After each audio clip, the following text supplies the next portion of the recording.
Au dernier épisode, on en était resté au moment où les populations de Gaza étaient amenées et conduites vers ce que nous avions appelé un piège à rats, qui était manifestement tendu selon la politique déjà largement mise à l'épreuve dans le passé et dans d'autres guerres, de la guerre humanitaire, mais adaptée spécialement pour cet endroit.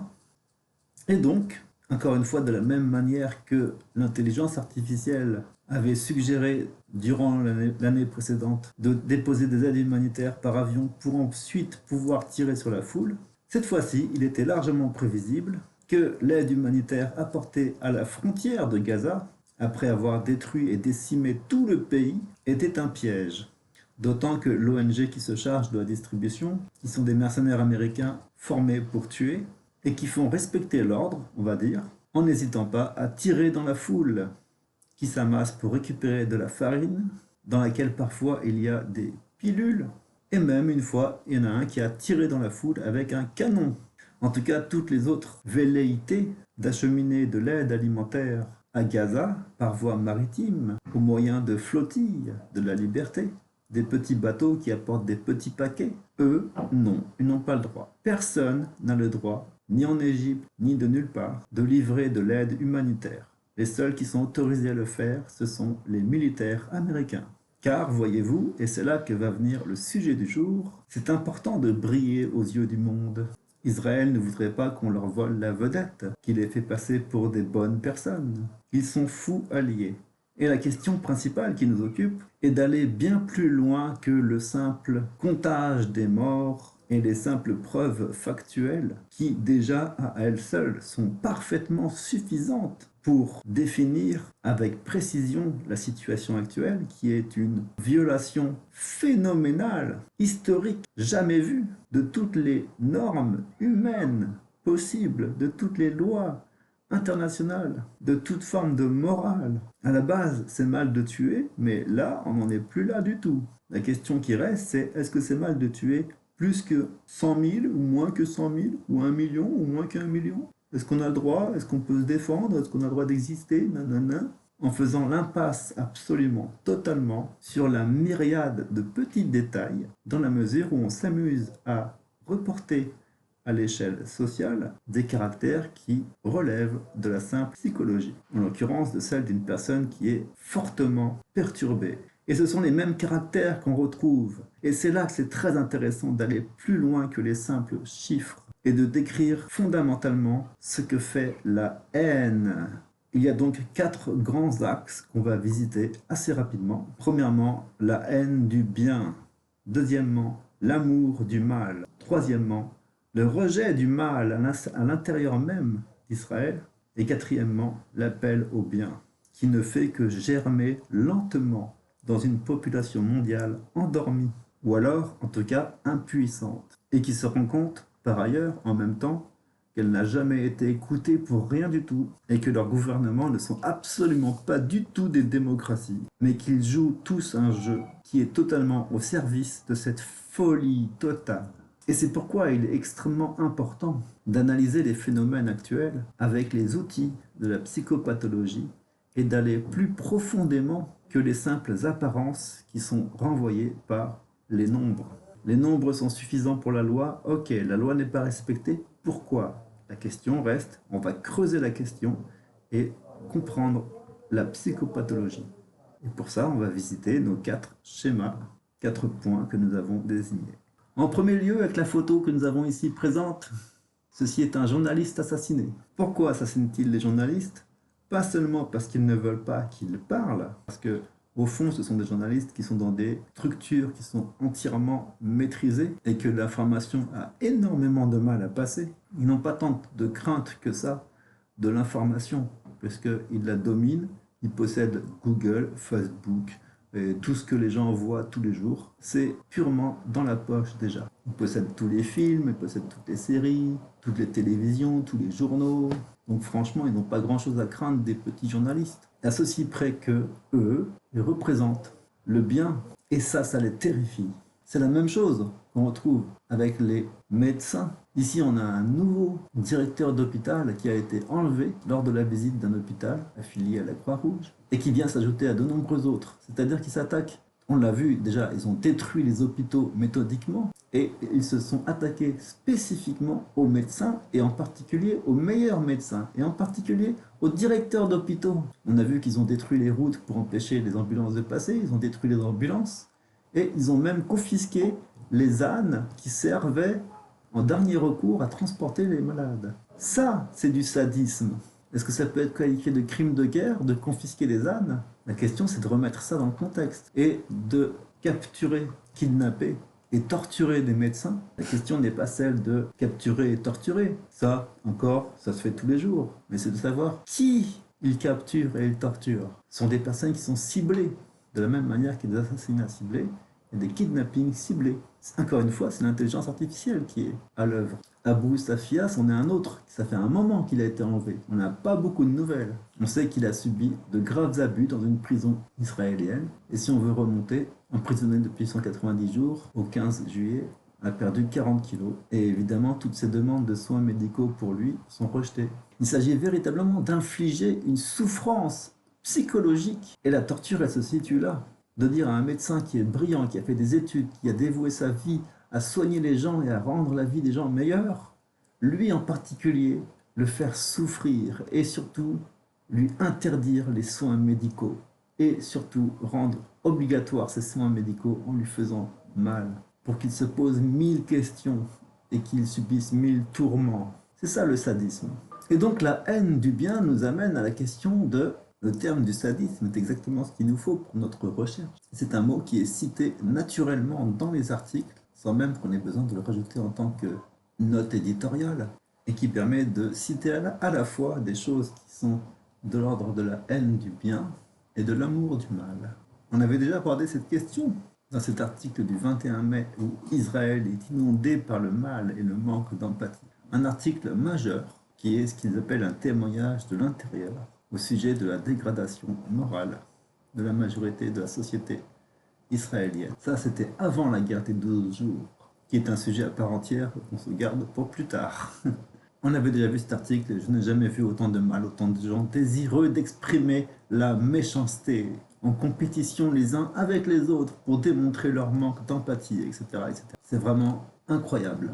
Mais ce terme du sadisme, on va le retrouver par exemple dans Israël interdit la mer aux habitants de Gaza qui veulent se baigner simplement pour oublier les souffrances, guérir les plaies. Non, ils se font tirer dessus s'ils vont se baigner.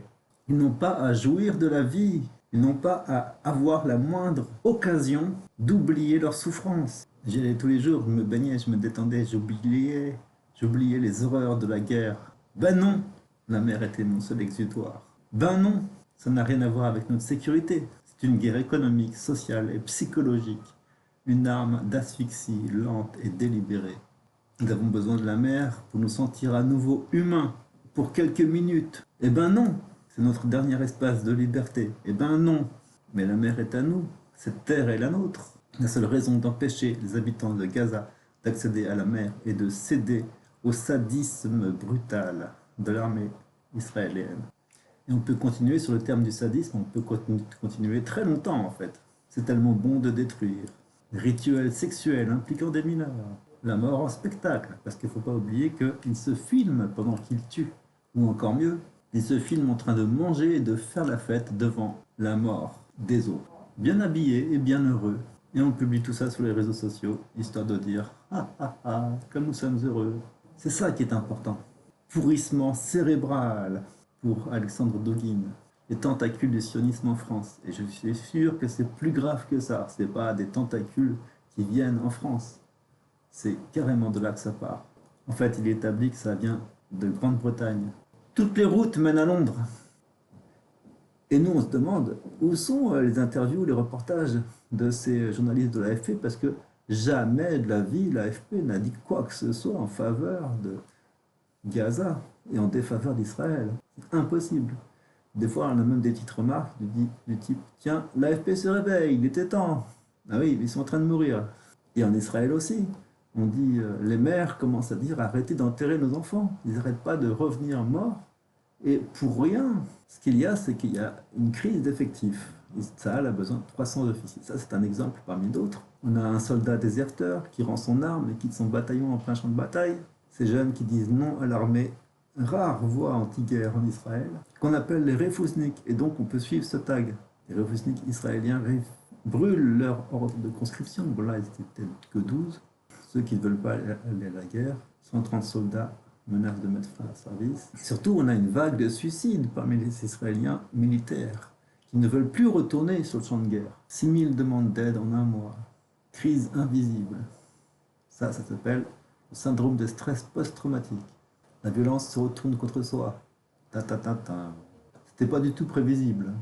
Mais ce qu'il y a, c'est qu'ils sont jeunes, ils ont 18, 20 ans, même en dessous de 30 ans, de toute façon, ils sont jeunes, ils n'ont aucune intelligence morale. On en voit là-bas des gens, des jeunes, qui n'ont jamais eu le moindre effort à faire sur eux-mêmes. Et donc, ils sont parfaitement naïfs et faciles à manipuler. On leur vend n'importe quoi. On leur dit tu gagneras un jeu vidéo si tu y vas. Et ils y vont en étant contents. Tout d'un coup, ils découvrent la même chose que absolument tout le monde, que tuer c'est mal. Pourquoi? Parce qu'ils souffrent après. Ils ne trouvent plus le sommeil. Avec ce terme, un soldat s'immole par le feu. Il est temps aux paroles radicales. J'aime bien Maria Schwab. Ce qu'elle dit est super pertinent. Israël, par essence, est un État exterminateur. Il a été créé dans la violence. Il s'est étendu par la violence. Il fonctionne par la violence. Il ne conçoit de sécurité que militarisée. Pas genre en étant sympa avec les gens. Non. Là, on parle de stress post-traumatique pour les enfants de Gaza. En 2011, ils étaient 1,3%. Aujourd'hui, ça doit être beaucoup plus. Ce qui est important, c'est de voir que la maladie mentale, la souffrance, la douleur, se projette sur les autres, sur les innocents, qui, eux, reçoivent en pleine face cette douleur. Et ils se la mangent, alors qu'ils n'ont rien fait. Le principe du stress post-traumatique, c'est de vivre dans un monde dans lequel il peut se produire une chose qu'il n'est pas possible d'anticiper, de comprendre, et qui peut donc se reproduire à chaque instant. C'est-à-dire que le souvenir traumatique n'est pas adressé à une cause particulière. On ne peut pas dire si ceci a lieu, alors cela aura lieu. Non, cela aura lieu, on ne sait pas pourquoi, n'importe quand. C'est ça le syndrome de stress post-traumatique. La plupart des cas qu'on observe, des militaires qui reviennent de guerre et qui sont atteints de ce stress post-traumatique, c'est parce qu'eux-mêmes ont commis des actes de terreur, d'horreur, dont ils n'arrivent pas à se remettre, dans la mesure où eux-mêmes n'expliquent pas leurs gestes. Et c'est en eux qu'ils ont plus confiance. Ici, on a des détails sur la psychologie des enfants, qui sont devenus des experts de la guerre. Un tribunal condamne 2 soldats pour avoir refusé de retourner au combat à Gaza parce qu'ils étaient sous syndrome de stress post-traumatique, SSPT, condamnés à 15 et 20 jours de prison. Il n'y a aucun problème. Et donc 12% des réservistes ayant participé à la guerre souffrent de graves symptômes de stress post-traumatique. Bon, les rendant inaptes au service militaire, c'est une chose, mais ils sont inaptes ne serait-ce qu'à se servir un verre d'eau ou à dormir. Soldats entre la fuite et le suicide. Il y avait un témoignage qu'on n'a pas réussi à retrouver où une personne devant un tribunal ou à l'ONU donnait son impression sur... du coup, c'était pas lié au terme stress post-traumatique qu'on cherche, mais au moins, il expliquait qu'il voyait la nuit en s'endormant le visage et la présence des enfants qu'il avait tués et qui venaient lui demander pourquoi tu as fait ça. Il ne pouvait plus trouver le sommeil et il était véritablement dans un état de stress post-traumatique. C'est un témoignage qui a été reçu à l'ONU. On a aussi ce témoignage ici qui est faramineux, 43 minutes de lecture d'Israéliens ayant combattu à Gaza et qui témoignent de ce qu'ils ont vu. Un énorme article, donc du 16 mai 2024. Et là, il n'y en a que 8 et c'était que même pas un an après. Retour au Moyen-Âge, un char roule au-dessus de moi, toutes les dissonances du monde, prévenir les traumatismes. Comment tu veux connaître l'amour après ça? Destruction dans tous les coins. Une fille avec une kalachnikov. Les élèves disent « Nous devons tuer tous les Arabes ». C'est ce qu'on leur apprend à l'école. Qui portent la mort quand même, hein, ce sont 27 ans. S'effondre mentalement, tremblement dans les jambes. En fait, tout a changé. Je me sens à l'aise avec la destruction. Premier tué, pas au nom du gouvernement. Éteindre les émotions. Maintenant, il faut faire face. La destruction des choses satisfait quelque chose de bestial. C'est libérer des pulsions animales qui d'habitude sont contenues par l'humanité. Là, on déverrouille tout et on lâche tout. Une fois qu'on a fait ça, essaye de le refermer. J'ai changé. J'ai l'impression que je ne pouvais pas reprendre la routine que j'avais avant la guerre. J'avais besoin de temps seul pour apprendre à connaître mon nouveau moi. Ah voilà. Lui, quand il est rentré chez lui, sa colocataire était partie, elle avait emporté la télévision. Dès que j'ai vu ça, même s'il était 21h, je suis allé acheter la télévision la plus chère et je l'ai installée le soir même à la place de la précédente.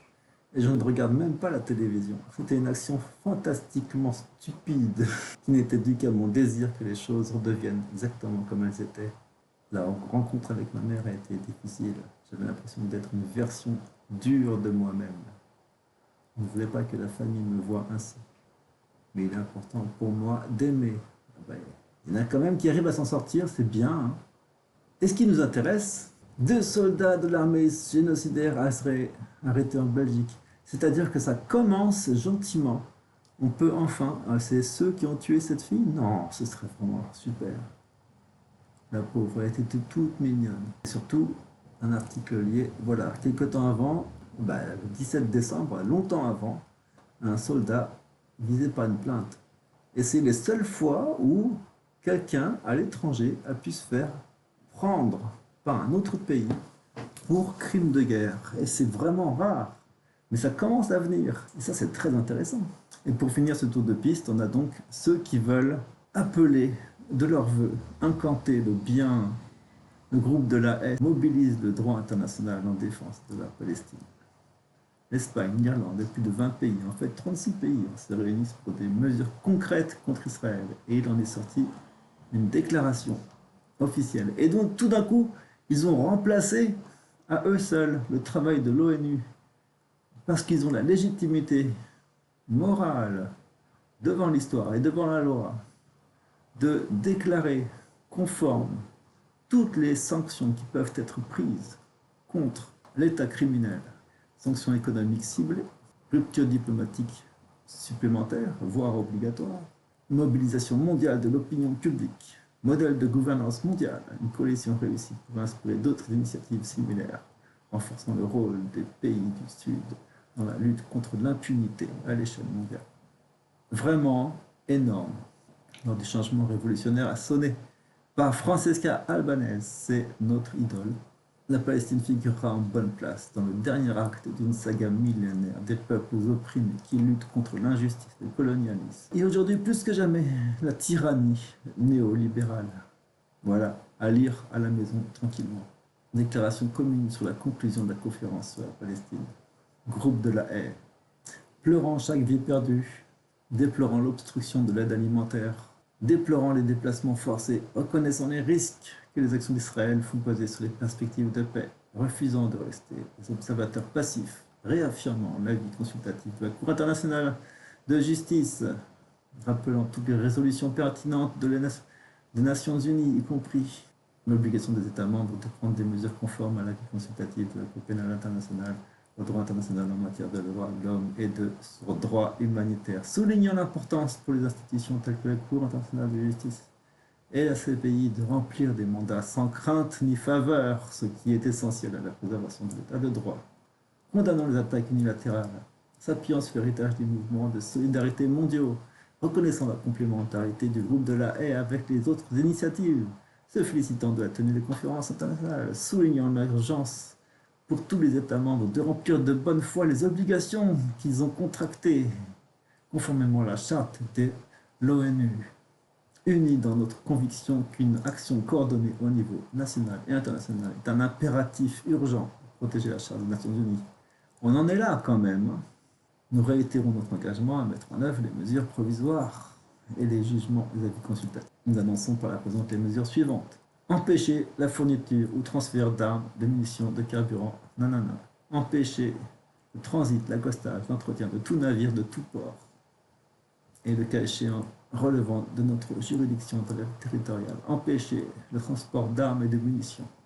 Entamer un examen urgent de tous les contrats publics afin d'empêcher les institutions politiques, les fonds publics, le cas échéant, de soutenir l'occupation illégale. Respecter nos obligations de rendre compte des crimes les plus graves au regard du droit international, soutenir les mandats de compétences universelles dans la mesure où ils sont applicables, dans nos cadres juridiques et constitutionnels et dans nos systèmes judiciaires afin de garantir la justice pour toutes les victimes et la prévention des futurs crimes dans les territoires palestiniens occupés.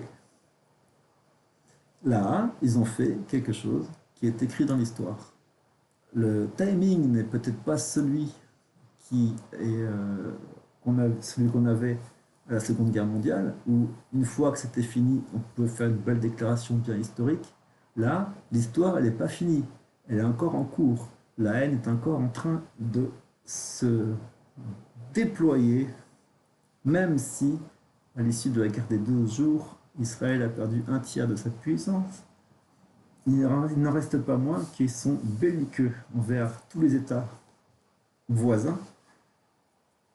Ils ne s'entendent bien avec personne, sauf avec les gouvernements européens et occidentaux en général. Mais eux ne s'entendent pas avec leurs peuples respectifs. Donc la situation est vachement glissante. Merci d'avoir écouté.